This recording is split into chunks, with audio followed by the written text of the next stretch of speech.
अज्ञानतिमिरान्धस्य ज्ञानाञ्जनशलाकया चक्षुरुन्मिलितं येन तस्मै श्रीगुरवे नमः। जय श्रीकृष्ण चैतन्य प्रभु नित्यानंद श्री अद्वैत गदाधर श्रीवासदि गौरभक्तवृंद। हरे कृष्णा कृष्ण कृष्ण हरे हरे, हरे राम राम राम हरे हरे। तो आज हम लोग वर्णन करेंगे भीष्म पंचक के बारे में। भीष्म पंचक जो है पद्म पुराण में वर्णन किए गए हैं। जो हमारा जो चातुर्मास कर रहे हैं वो लास्ट जो महीना है वो दामोदर महीना व कार्तिक महीना है। वो कार्तिक महीने का जो लास्ट अंतिम जो 5 दिन है वो भीष्म पंचक कहलाते हैं। भीष्म पंचक भीष्मदेव जो है, जो ब्रह्मचारी अखंड ब्रह्मचारी थे, भगवान का वो महान भक्त भी थे, द्वादश महाजन का एक महाजन भी है। जब सरसज्जा में थे, कुरुक्षेत्र का जो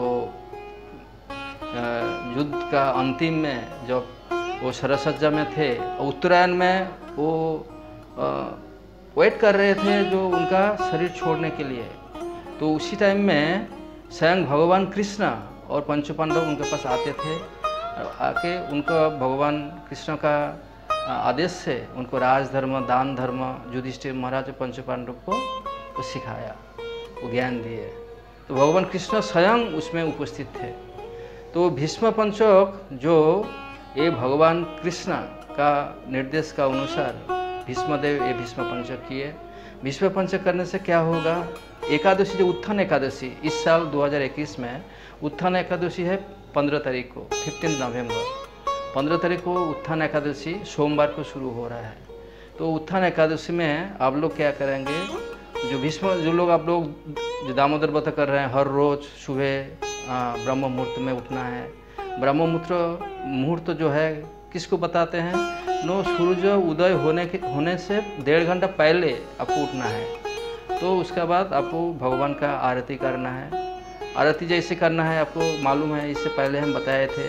जो भगवान का चरण में आप 4 बार ऐसे भगवान को आरती कीजिए, क्लॉकवाइज, मतलब घड़ी जैसा ऐसा क्लॉकवाइज आपको 4 बार दिखाइए। भगवान का नाभि पद्म में 2 बार दिखाइए और भगवान का मुख पद्म में मुखारबिंद में 3 बार दिखाइए और भगवान का समग्र शरीर में 7 बार दिखाइए। ये आरती करने का तरीका है या नियम है। तो पहला जो लेवल जो है, जो फर्स्ट क्लास जो भीष्म पंचक करेंगे, उसके खाने पीने में बहुत सारी रेस्ट्रिक्शन है। जैसे आपको सारा दिन उपवास करने के बाद, आरती के बाद, भजन कीर्तन का जॉब करने के बाद, भागवतम श्रवण करने के बाद, जो सूर्यास्त के बाद क्या कर सकते हैं? जो भगवान जो गाय का गोमय जो है काउडांग है वो थोड़ा सा आप दे सकते हैं सूर्यास्त के बाद। वो गाय कौन सा गाय है? जो गाय मतलब मैदान में चरते हैं, देसी गाय होना चाहिए, वो घास खाती है। तो उसी जो गाय है उसको जो गोमय जो है काउडांग है वो मिट्टी में गिरने से पहले उसको पकड़ना है।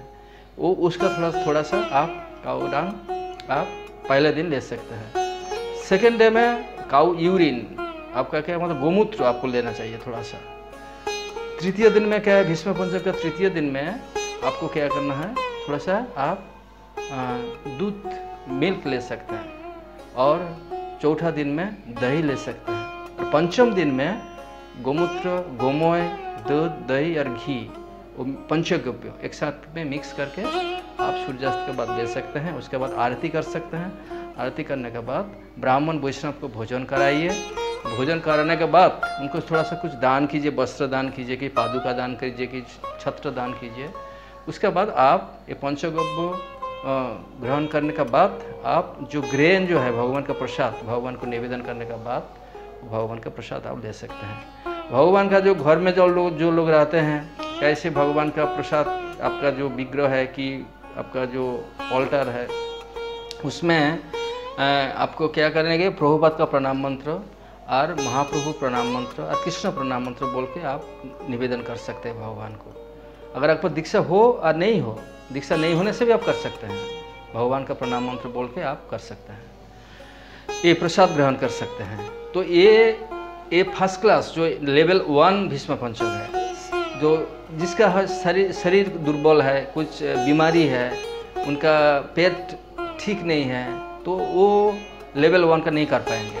तो फल मूल खा के 5 दिन आप भीष्म पंचक कर सकते हैं। फल में जो कुछ जो बहु बीज है, जैसे गुआवा, जैसे पपिया, इसको आपको अवॉइड करना पड़ेगा। कि क्यूकम्बर, इसको आपको अवॉइड करना पड़ेगा। जैसे आप एप्पल एक कर सकते हैं, चीकू आप ले सकते हैं, और जो लाल आलू उसका सिद्ध, कांचकला का सिद्ध, ये आप काजू, किशमिश और खजूर, ये आप ले सकते हैं। अब नारियल का पानी ले सकते हैं, जैसे ग्रीन कोकोनट का डाब का पानी आप ले सकते हैं। तो ये सेकेंड क्लास जो है, मतलब लेवल, ये भीष्म पंचक है। और जो थर्ड लेवल का जो भीष्म पंचक है वो है क्या, आप हविष्य न खा सकते हैं। उसमें दाल, मूंग दाल मत यूज कीजिए। आप घी, थोड़ा सा आतप चावल और कुछ साग सब्जी, जो बीज, बहु बीज जो सब्जी, इसको उसमें आप मत डालिए। ऐसा खिचड़ी जैसे बनाइए, भगवान को भोग निवेदन करने के बाद आप ये ले सकते हैं। ये है लेवल 3 भीष्म पंचक, 5 दिन ऐसी करके। अब एक बार भी ले सकते हैं, अब अगर चाहे तो आप 2 बार भी ले सकते हैं। तो ये तो आपका जो प्रसाद सेवा के बारे में हो गया है। अभी दोपहर में जब आप स्नान करेंगे, स्नान करने का टाइम आपको अर्घ्य भीष्मदेव को अर्पण करना चाहिए। अर्घ्य मतलब एक कटोरी में आप क्या, थोड़ा सा पानी, चंदन और फूल लेकर भगवान भीष्मदेव का उद्देश्य में आप एक मंत्र में बता रहा हूँ, वो मंत्र बोल के आपको भगवान भीष्मदेव को अर्घ्य निवेदन करना है। बोसु नाम अवताराय शांतनोरात्मजाय च अर्घं ददामि भीष्माय आजन्म ब्रह्मचारिणे। ये मंत्र बोल के आप भीष्मदेव का अर्घ्य दे सकते हैं। अर्घ्य देने के बाद भीष्मदेव को प्रणाम करना पड़ेगा आपको, क्योंकि आप अर्घ्य पूजा किए, अर्घ्य दान किए। अर्घ्य दान करने के बाद आपको जो प्रणाम का एक मंत्र है, वो प्रणाम मंत्र बोलना चाहिए। ओम भीष्म संत नवो वीर सत्यवादी जितेंद्रिय ओभिरधीर बाप्नोतु पुत्र पुत्र उचितम क्रियाम। ये भगवान भीष्मदेव का प्रणाम मंत्र है। भीष्मदेव का प्रणाम मंत्र और अर्घ्य सब लोग दे सकते हैं। जिसका पिता माता है और जिसका पिता माता नहीं है, वो सब लोग ये अर्घ्य और प्रणाम कर सकते हैं दोपहर में स्नान करने को, भी पवित्र तीर्थ में। लेकिन जिसका पिता माता नहीं है, वो ओनली तर्पण कर सकते हैं। वो तर्पण करने का समय में भी एक मंत्र है, ओम वैयाग्रपाद गोत्राय संस्कृति प्रवराय च अपुत्राय दद्दामेत सलिलम भीष्म वर्मने। ये है तर्पण मंत्र। ये आपका जो 4 फिंगर है और जो वृद्धांगुष्ठी है, उसमें से ऐसा पानी लेके ऐसे आपको तर्पण करना पड़ेगा। 5 दिन, हर रोज 5 दिन इसको तर्पण करना पड़ेगा। 5 दिन अर्घ्य दान करना पड़ेगा, और 5 दिन भी आपको ये जो प्रणाम, भीष्म का प्रणाम मंत्र बोलना पड़ेगा।